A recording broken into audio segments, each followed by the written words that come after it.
Welcome to my YouTube channel. In this video, I will show you how to enable the old layout of Adobe Acrobat easily.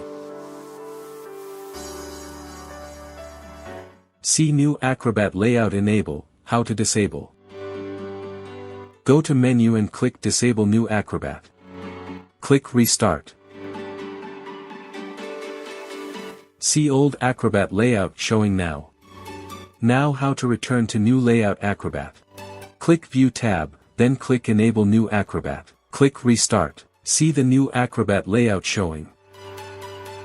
That's it. Enjoy.